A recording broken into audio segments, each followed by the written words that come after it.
सर्वोच्च न्यायालय से दिल्ली के मुख्यमंत्री अरविंद केजरीवाल को आज जमानत मिल गई है। उन्होंने सीबीआई द्वारा उनकी गिरफ्तारी को चुनौती देने वाली एक अर्जी लगाई थी और साथ ही एक जमानत की अर्जी लगाई थी। जमानत अरविंद केजरीवाल को मिल गई है, लेकिन सीबीआई द्वारा उनकी गिरफ्तारी को अवैध बताने वाली अर्जी पर जस्टिस सूर्यकांत और जस्टिस उज्जवल भुइयां की बीच मतभेद सामने निकल कर आए हैं। दोनों जजेस के जो ऑब्जर्वेशंस थी, टिप्पणियां थी, वो एक दूसरे के बिल्कुल विपरीत। तो आखिर क्या कहा जस्टिस सूर्यकांत और जस्टिस उज्जवल भुइयां ने, वो आपको हम इस वीडियो में बताएंगे। आप देख रहे हैं दिल्ली तक, मैं हूं आपके साथ अनुराधा तंवर। दिल्ली के मुख्यमंत्री अरविंद केजरीवाल को कथित शराब घोटाले मामले में ईडी की गिरफ्तारी के बाद जब उन्हें ईडी मामले में सुप्रीम कोर्ट से अंतरिम राहत मिल गई, तब भी वो जेल में थे क्योंकि सीबीआई ने उन्हें गिरफ्तार कर लिया था। सीबीआई ने अरविंद केजरीवाल को 26 जून को गिरफ्तार किया था। ये तारीख बहुत महत्वपूर्ण है क्योंकि इसी तारीख को लेकर सुप्रीम कोर्ट में जस्टिस उज्जवल भुइयां ने सवाल खड़े कर दिए और सीबीआई पर गंभीर प्रश्न उनकी ओर से खड़े किए गए। अरविंद केजरीवाल ने एक तो अपनी जमानत की अर्जी लगाई थी जिसमें उन्हें जमानत मिल चुकी है, और दूसरी अर्जी उन्होंने लगाई थी जिसमें उन्होंने सीबीआई द्वारा उनकी गिरफ्तारी को अवैध बताया था। जस्टिस सूर्यकांत ने अरविंद केजरीवाल की गिरफ्तारी को वैध माना है, लेकिन जस्टिस उज्जवल भुइयां ने अरविंद केजरीवाल को जिस वक्त पर सीबीआई ने गिरफ्तार किया उस पर सवाल खड़े किए हैं। जस्टिस उज्जवल भुइयां ने ये कहा कि ये मामला 2022 में शुरू होता है, 2023 में अरविंद केजरीवाल को पूछताछ के लिए बुलाया जाता है और 2024 में जब अरविंद केजरीवाल को ईडी मामले में राहत मिल जाती है तब सीबीआई ने गिरफ्तारी की है। ये जो टाइमिंग है, इस पर गंभीर सवाल खड़े होते हैं।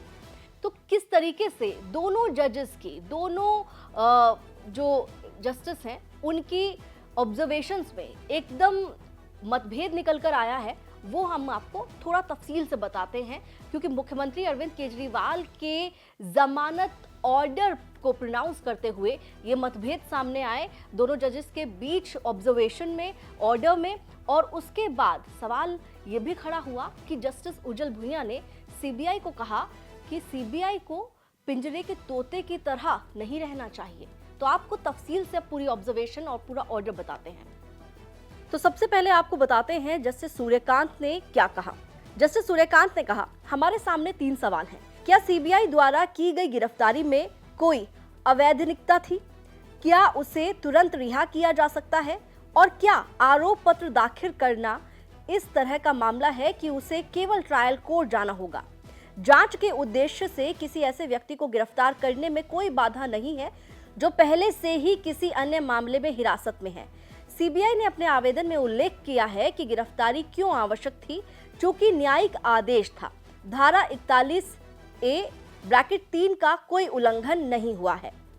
इस प्रकार ये कोई आधार नहीं है कि धारा 41A(3) का अनुपालन नहीं किया। जब मजिस्ट्रेट ने वारंट जारी किया है तो आयोग को इसके लिए कोई कारण बताने से छूट है। हमने माना कि अपीलकर्ता की गिरफ्तारी में कोई प्रक्रियागत खामी नहीं है, इसलिए गिरफ्तारी वैध है। इसके बाद जस्टिस सूर्यकांत ने जमानत पर बात की। उन्होंने कहा, अब जमानत पर विकसित समाज के लिए जमानत पर एक विकसित न्यायशास्त्र की आवश्यकता है और मुकदमे के दौरान अभियुक्तों को लंबे वक्त तक जेल में रखना उचित नहीं ठहराया जा सकता और इस न्यायालय के निर्णयों में ये माना गया है। जब मुकदमा पटरी से उतर जाता है तो कोर्ट स्वतंत्रता की ओर झुकेगा। एफआईआर साल 2022 में दर्ज की गई और 4 चार्जशीट दाखिल की गई हैं और ट्रायल कोर्ट ने संज्ञान लिया है। 17 आरोपियों से पूछताछ की जानी है। निकट भविष्य में ट्रायल पूरा होने की संभावना नहीं है। केजरीवाल जमानत देने के लिए 3 शर्तों को पूरा करते हैं और हम उसी के अनुसार आदेश देते हैं। इस बारे में क्या आरोप पत्र दाखिल करना परिस्थिति में एक महत्वपूर्ण विकास है, लेकिन हम अपीलकर्ता को ट्रायल कोर्ट में नहीं भेज रहे हैं। हम अरविंद केजरीवाल को 10 लाख के जमानत बॉन्ड के अधीन जमानत पर रिहा करने का निर्देश देते हैं। इसके बाद अब जस्टिस उज्जवल भुइयां की बात करते हैं। जस्टिस उज्जवल भुइयां ने कहा, सीबीआई द्वारा की गई गिरफ्तारी से जवाबों से ज्यादा सवाल उठते हैं। सीबीआई ने उन्हें गिरफ्तार करने की जरूरत महसूस नहीं की। हालांकि उनसे मार्च 2023 में पूछताछ की गई थी और ये तब हुआ जब उनकी ईडी गिरफ्तारी पर रोक लगा दी गई। सीबीआई सक्रिय हो गई और उसने केजरीवाल की हिरासत मांगी और इस तरह 22 महीने से ज्यादा समय तक गिरफ्तारी की जरूरत नहीं पड़ी। सीबीआई द्वारा की गई इस तरह की कार्रवाई से गिरफ्तारी के समय पर गंभीर सवाल उठते हैं और सीबीआई द्वारा की गई इस तरह की गिरफ्तारी सिर्फ ईडी मामले में दी गई जमानत को विफल करने के लिए की गई थी।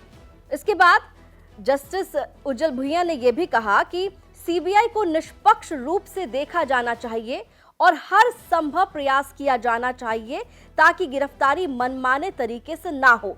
देश में धारणा मायने रखती है और सीबीआई को पिंजरे में बंद तोते की धारणा को दूर करना चाहिए और दिखाना चाहिए कि वो पिंजरे से बाहर निकला तोता है। सीबीआई को संदेह से परे सीजर की पत्नी की तरह होना चाहिए। आपको बता दें, जो सीबीआई की ओर से दलील दी गई थी कि अरविंद केजरीवाल को पहले ट्रायल कोर्ट जाना चाहिए, सेशन कोर्ट जाना चाहिए, वो सेशन कोर्ट नहीं गए, उस पर भी सुप्रीम कोर्ट का एक ऑब्जर्वेशन है और उसमें यह कहा गया है कि ऐसी दलील स्वीकार नहीं की जा सकती और जब केजरीवाल को ईडी मामले में जमानत मिल चुकी है, इस मामले में आगे हिरासत में रखना पूरी तरह से अस्वीकार है। जमानत न्याय शास्त्र विकसित न्याय शास्त्र प्रणाली का एक पहलू है, इसलिए जमानत नियम है और जेल अपवाद है। मुकदमे की प्रक्रिया या गिरफ्तारी की ओर ले जाने वाले कदम उत्पीड़न नहीं बनने चाहिए, इसलिए सीबीआई की गिरफ्तारी अनुचित है और इसलिए अपीलकर्ता यानी कि अरविंद केजरीवाल को तुरंत रिहा किया जाना चाहिए। जस्टिस उज्जवल भुइयां ने दोहराया कि जांच में सहयोग करने का मतलब ये नहीं है कि अभियुक्त को अभियोजन पक्ष की इच्छा के अनुसार सवालों का जवाब देना होगा। उन्होंने कहा कि जब केजरीवाल ईडी मामले में जमानत पर हैं, तो उन्हें जेल में रखना न्याय का मखौल होगा। गिरफ्तारी की शक्ति का इस्तेमाल संयम से किया जाना चाहिए। कानून का इस्तेमाल लक्षित उत्पीड़न के लिए नहीं किया जा सकता है। मुझे उन शर्तों पर गंभीर आपत्ति है जो केजरीवाल को सचिवालय में प्रवेश करने या फाइलों पर हस्ताक्षर करने से रोकती हैं, लेकिन मैं न्यायिक संयम के कारण टिप्पणी नहीं कर रहा हूं, जैसा कि एक अन्य ईडी मामले में था। तो साफ तौर पर अरविंद केजरीवाल को जमानत मिली, लेकिन दूसरी तरफ जो उनकी गिरफ्तारी हुई है सीबीआई के द्वारा, उस पर जस्टिस सूर्यकांत और जस्टिस उज्जवल भुइयां के बीच एक मतभेद निकलकर सामने आया है। जस्टिस सूर्यकांत कह रहे हैं कि गिरफ्तारी वैध है, लेकिन जस्टिस उज्जवल भुइयां इस गिरफ्तारी को अवैध मान रहे हैं। इसके साथ ही उन्होंने ये भी कहा कि सीबीआई को निष्पक्ष तरीके से काम करना चाहिए, सीबीआई को दिखाना चाहिए कि वो पिंजड़े के बाहर उड़ने वाला तोता है, पिंजरे में बंद तोते की तरह सीबीआई को अपना काम नहीं करना चाहिए। ये एक बहुत स्ट्रॉन्ग ऑब्जर्वेशन है जो सुप्रीम कोर्ट में जस्टिस उज्जवल भुइयां ने अरविंद केजरीवाल के मामले पर ऑर्डर प्रोनाउंस करते हुए दी। इसके साथ ही जस्टिस उज्जवल भुइयां ने उन कंडीशंस पर भी कड़ी आपत्ति जताई है जिन कंडीशंस को अरविंद केजरीवाल पर लगाया गया है, जिसमें यह कहा गया है कि अरविंद केजरीवाल सचिवालय नहीं जा सकते हैं, वो मुख्यमंत्री के तौर पर अपने दफ्तर नहीं जा सकते हैं, किसी फाइल पर दस्तखत नहीं कर सकते हैं। इन कंडीशंस पर भी जस्टिस उज्जवल भुइयां को कड़ी आपत्ति थी और उन्होंने ये बात सर्वोच्च न्यायालय में जब ऑर्डर को प्रोनाउंस किया जा रहा था तब कही थी। तो आपने देखा कि किस तरीके से अरविंद केजरीवाल के मामले में जस्टिस सूर्यकांत और जस्टिस उज्जवल भुइयां के बीच एक अलग राय जो है वो निकलकर सामने आई है। दोनों जजेस का अलग मत था और उसके बाद अरविंद केजरीवाल को कंडीशंस पर बेल मिली है, कुछ कंडीशंस लगाई गई हैं जिसमें अरविंद केजरीवाल जो है वो मुख्यमंत्री के तौर पर अपने दफ्तर नहीं जा सकते हैं, किसी फाइल पर दस्तखत नहीं कर सकते हैं, लेकिन आम आदमी पार्टी के राष्ट्रीय संयोजक के तौर पर, आम आदमी पार्टी के नेता के तौर पर वो पार्टी का प्रचार कर सकते हैं। हरियाणा में अब विधानसभा चुनाव है तो वहां पर जाकर कैंपेन कर सकते हैं, लेकिन वो मुख्यमंत्री के तौर पर काम नहीं कर पाएंगे। उनके कैबिनेट में एक मंत्री की जगह खाली हुई है, वो जगह भरने के लिए भी उनके फाइल पर दस्तखत चाहिए, वो दस्तखत वो नहीं कर पाएंगे, तो अब किसी नए मंत्री की नियुक्ति भी नहीं हो पाएगी। तो फिलहाल ये तमाम चीजें हैं जो आज के सुप्रीम कोर्ट के फैसले के बाद निकलकर सामने आई हैं। दिल्ली से जुड़ी हुई तमाम खबरों के लिए आप देखते रहिए दिल्ली तक।